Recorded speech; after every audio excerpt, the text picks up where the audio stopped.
क्या 19 तारीख को भारत का प्रधानमंत्री बदलने वाला है और नया प्रधानमंत्री कौन बनेगा और उसका नाम भी सामने आ चुका है। दोस्तों, यह कोई हवाई बात नहीं है, यह खुद बीजेपी के ही पीएमओ में रहने वाले एक मंत्री का दावा है। यह खुलासा मैंने अपनी ओर से नहीं किया है। क्या पूरा मामला है? अमेरिका के राष्ट्रपति ट्रंप ने कौन सी फाइल खोली है जिसके बाद यह फैसला आया है, और बिहार के अंदर ऐसा क्या हुआ कि पूरा बिहार और पूरा देश शर्मसार हो चुका है? बीजेपी की कौन सी नीति ने लोगों को सबसे ज्यादा पछताने पर मजबूर कर दिया है? दोस्तों, देखेंगे कि अंतर्राष्ट्रीय लेवल पर हमारी दिल्ली की मुख्यमंत्री रेखा गुप्ता की किस तरह से बेइज्जती हुई। सारे सवालों के जवाब आपको मिलेंगे। वीडियो बहुत मजेदार होने वाला है, अंत तक देखिए।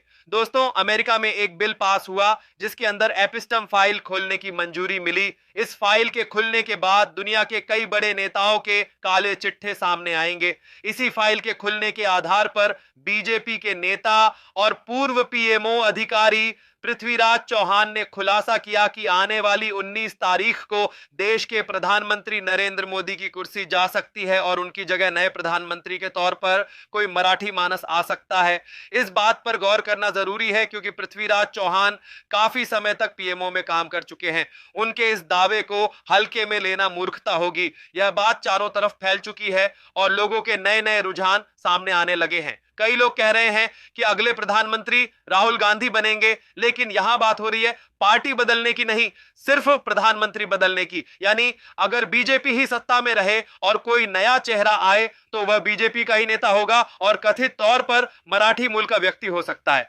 उधर प्रधानमंत्री की कुर्सी डगमगाती दिखते ही नीतीश कुमार जी की बुद्धि पूरी तरह सुन्न हो चुकी है। ये सारी खबरें आपको इसलिए बताई जा रही हैं क्योंकि हम न तो किसी के दबाव में काम कर रहे हैं और न ही गोदी मीडिया की तरह किसी धन्ना सेठ से पैसा लेते हैं। हमारे लिए जो भी हैं वो आप हैं। आपके सहयोग से ही सच्चाई को मजबूती मिलती है। आप जितना भी आर्थिक सहयोग कर सकते हैं इस स्कैनर के जरिए कर दीजिए ताकि हमारी पत्रकारिता और मजबूत हो सके और हम सरकार की तानाशाही के खिलाफ लगातार आवाज उठाते रहे। एक सम्मान समारोह के दौरान बिहार के मुख्यमंत्री नीतीश कुमार डॉक्टरों के पुरस्कार वितरण में शामिल थे। जब एक महिला डॉक्टर हिजाब पहनकर सम्मान लेने आई तो नीतीश कुमार ने उस महिला का हिजाब खींचकर उसका चेहरा खोल दिया और काफी देर तक हिजाब को नीचे की ओर खींचते रहे। दोस्तों, यह कोई पहली बार नहीं है। नीतीश कुमार की मानसिक विकृतता के ऐसे कई कांड पहले भी सामने आ चुके हैं जो साफ दिखाते हैं कि उम्र के साथ साथ उनकी सोच भी पूरी तरह बूढ़ी और बीमार हो चुकी है।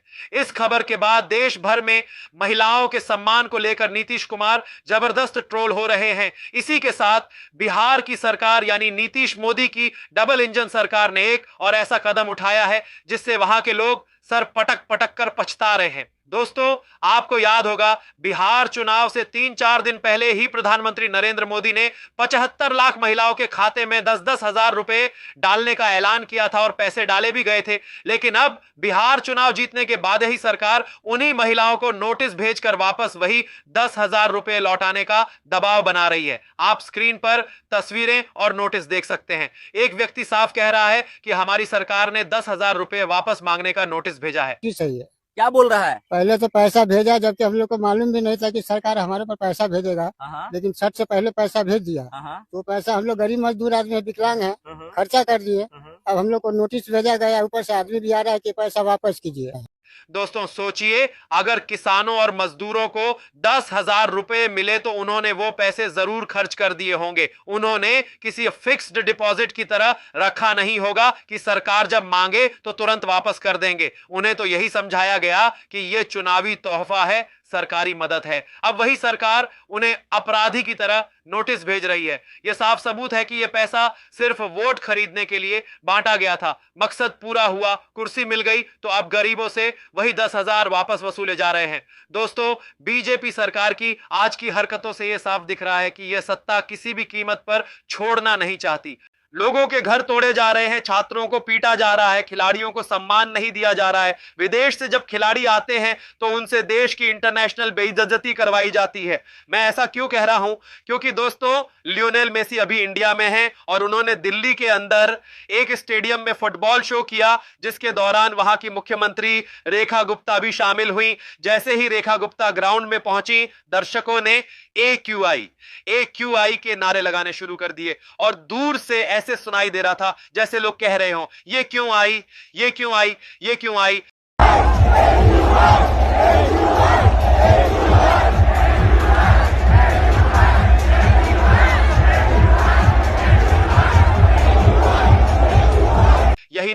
रेखा गुप्ता हाय हाय के नारे भी लगे।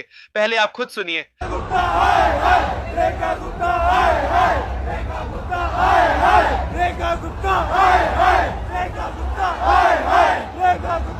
दोस्तों, जनता का आक्रोश बहुत ज्यादा है, लेकिन उसे कवर करने के लिए न कोई ईमानदार मीडिया है और न कोई ऐसी सरकारी संस्था जो सच्चाई का साथ दे सके। यही रेखा गुप्ता फिर एक इंटरव्यू में गोदी मीडिया पर बैठकर अपनी सफाई देना शुरू कर देती है। लेकिन अगर फैसला पूरी तरह जनता के हाथ में हो जाए तो जनता उन्हें जूते मारकर बाहर भगा देगी। इनसे न कोई ढंग का सवाल पूछा जाता है, न इनसे कोई जिम्मेदारी तय की जाती है। सिर्फ गुणगान करना हो तो इसमें ये लोग सबसे आगे रहते हैं। इसी एक QI के डर से हमारे प्रधानमंत्री जी विदेश चले गए हैं। जैसा कि हमेशा होता है, चुनाव से पहले विदेश यात्रा तो पक्की रहती है और विदेश में जाकर अडानी के लिए कोई ना कोई नया व्यापारिक रास्ता जरूर खोल दिया जाता है। लेकिन चिंता की बात नहीं है, हमारे पर्यावरण मंत्री जी संसद के अंदर कह रहे हैं कि दिल्ली की हवा हमने मेंटेन करके रखी है और कभी 450 से पार भी नहीं होने दी। दोस्तों, इस झूठ मूठ की सरकार को सिर्फ झूठ बोलना आता है और जनता उन पर विश्वास कर लेती है, क्योंकि इन्होंने पूरी मीडिया को खरीद कर रखा है। उद्योगपतियों से फंड मिलता है, इसलिए कोई सवाल ही नहीं उठाता। लेकिन हम सिर्फ आपको सच्चाई दिखाते हैं, क्योंकि हम सच्चाई का साथ देते हैं। हमें कहीं से कोई पैसा नहीं मिलता, लेकिन अगर हमारी पत्रकारिता आपको पसंद आती है तो आप 1 रुपए से लेकर जितना हो सके उतना समर्थन कर सकते हैं, ताकि मुझे सच्ची पत्रकारिता करने की हिम्मत मिलती रहे। और हां, अगर आपको किसी भी साजिश पर गुस्सा आया हो तो कमेंट बॉक्स में अपनी पूरी भड़ास निकालिए। वीडियो को लाइक कीजिए, चैनल को सब्सक्राइब कीजिए और इस वीडियो को अंधभक्तों तक जरूर पहुंचाइए। यही आपकी सच्ची देशभक्ति होगी।